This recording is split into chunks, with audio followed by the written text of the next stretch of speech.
Mitt navn Jan Thomas Pettersen. Jeg en semi-profesjonell hobbyfotograf.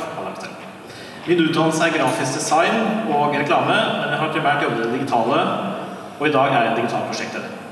Jeg ville drive med fotografi som et utløp for min visuelle kreativitet. Det skumleste jeg kunne tenke meg var å ansvarlig overfor en annen person om et bilde, enn det av portrett eller produktfoto. Det som for meg virket som en mye enklere ting å gjøre, var å gå ut døra der jeg bor, I min by, Oslo, med kamera I hånden. Så jeg startet forsiktig og gikk ut og lekte med mine kraner. Ikke visste jeg hva gatefoto var.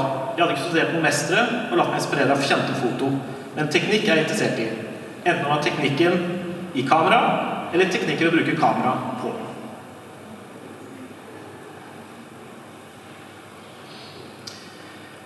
Jeg ikke en fotograf som planlegger hva jeg skal fotografere. Jeg liker å gå ut og se hva jeg finner. Det handler like mye om reisen som målet. Dette bildet fra 2017 var jeg ansett som mitt første vellykket gatefotografi, og ble klar over at gatefotografi var en sjanger.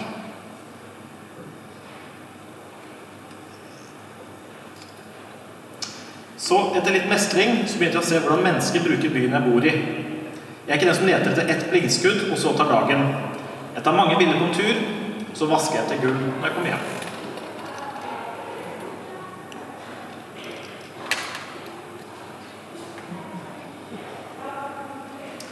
Som nevnt har jeg en grafisk designbakgrunn, men jeg ikke en historieforteller.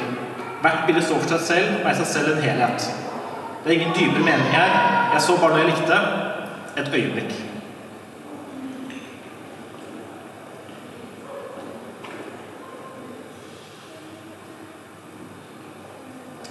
Men 3 bilder, tatt hver for seg, uten noe sammenheng for øvrig, kan kanskje fortelle historien sammen, eller hver for seg.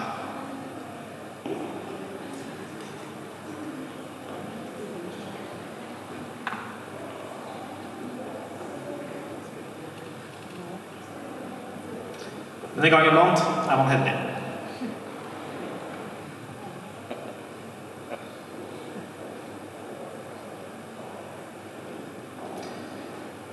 Gatefotografi definert å være det å dokumentere hverdagslige hendelser på offentlig plass. Så jeg liker å bruke gatefotoprinsipper, også der det ikke noen gater. Som på Ingerstrand badeplass. Eller en ferje på Vestlandet.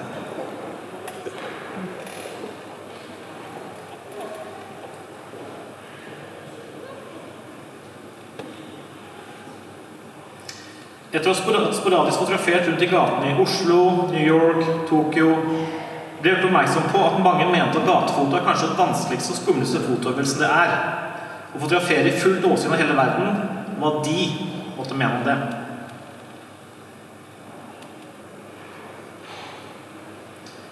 I starten var jeg kanskje bare lykkelig uvitende, eller hadde jeg ikke gått nærmere nok. Jeg trodde bare alle andre var mye tøffere enn meg.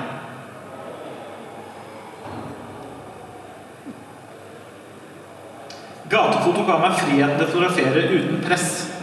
Det ingen forventninger, bare gleden av å utforske og øve, og etter hvert gå nærmere nok. Men hvorfor gatefoto så veldig viktig? Noen vil jo si at det en form for invadering av privatlivet.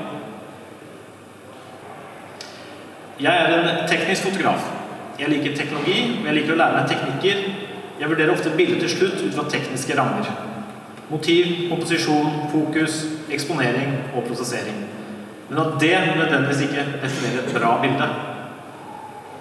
Men det viktig for meg som gatefotograf å ha et rammeverk for hvorfor det bildet jeg poster av noen I en hverdagssituasjon et godt bilde, I mitt syn.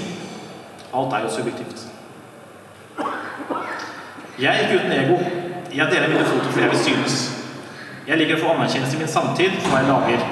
Det ikke den sanne verdien av gatefoto, hverken mine eller andres, eller hvorfor sjangeren viktig.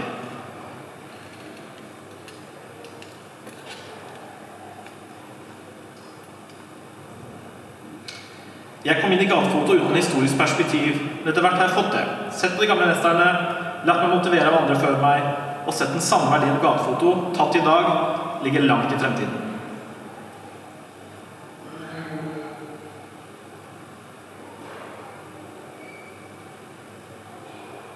Det er påfallende hvor lite kritikk en gatefotograf med bilder tatt for 40 eller 80 år siden før får. Man er alt for opptatt av å bli fascinert av å se på en svunnet liv, gjennom et øyeblikk fanget for alltid, fra en helt vanlig dag, på en helt vanlig gate, et hverdagslig sted i verden.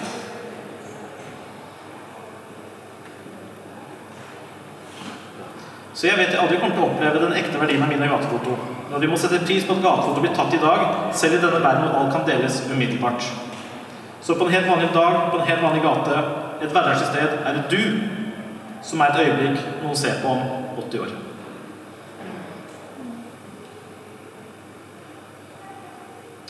Jeg kan ikke si at mine bilder vil ses på etter min tid. Jeg gjør bare det som gjør meg glad i dag, og prøver å bli litt flinkere med hvert bilde jeg tar.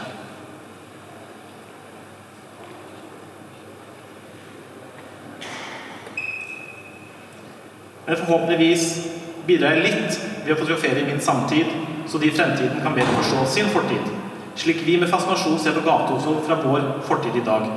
Det, etter min mening, er det øverste formål til gatefotografi, og hva som gjør det viktig.